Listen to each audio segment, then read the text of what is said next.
नाज़रीन, तारीख ने कई बड़े लीडर और रहनुमा देखे जिन्होंने अपने मुल्क और कौम को ज़मीन से उठाकर लिटरली आसमान पर बिठा दिया।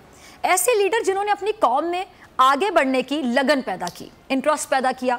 ऐसे रहनुमा जिन्होंने अपने लोगों की सलाहियतों को ज़ाया नहीं जाने दिया। और फिर ऐसे लीडर या फिर ऐसे रहनुमाओं की क़यादत में उनकी रियासतों ने बहुत तरक्की की। ऐसे रहनुमाओं की मिसाल हम आए दिन अपने मुल्क की सियासत में सुनते चले आ रहे हैं। कभी कोई अपने कायदे मोहतरम को नेल्सन मंडेला कहना शुरू कर देता है, तो कभी कोई जोश में आकर या मोहब्बत की पीक पर चला जाता है, तो फिर तैयब उर्दगान का टाइटल दे दिया जाता है अपने लीडर को।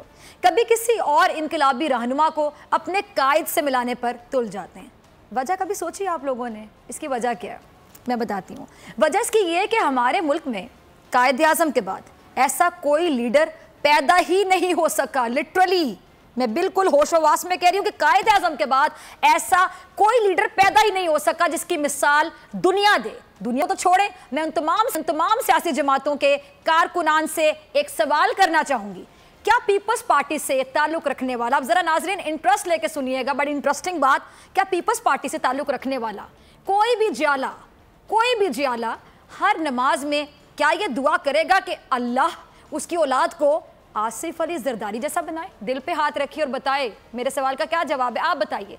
क्या कोई नून लीगी सपोर्टर अपनी हर इबादत में ये दुआ मांगेगा कि या अल्लाह उसकी औलाद को नवाज शरीफ के नक्शे कदम पर चलाए? अगेन दिल पे हाथ रखिए और बताइए, क्या कोई दुआ मांगेगा ऐसी अपनी औलाद के लिए? या क्या MKM लंदन का हामी ये कभी दुआ मांगेगा कि अल्लाह उसकी किस्मत या उसकी औलाद की किस्मत बानिए MKM जैसी बना दे? अगेन दिल पे हाथ रखिए और बताइए, कोई एक जो मांगे ऐसी दुआ? बड़ी हिम्मत की बात होगी अगर कोई शख्स अपनी औलाद के लिए ऐसी दुआएं करेगा तो।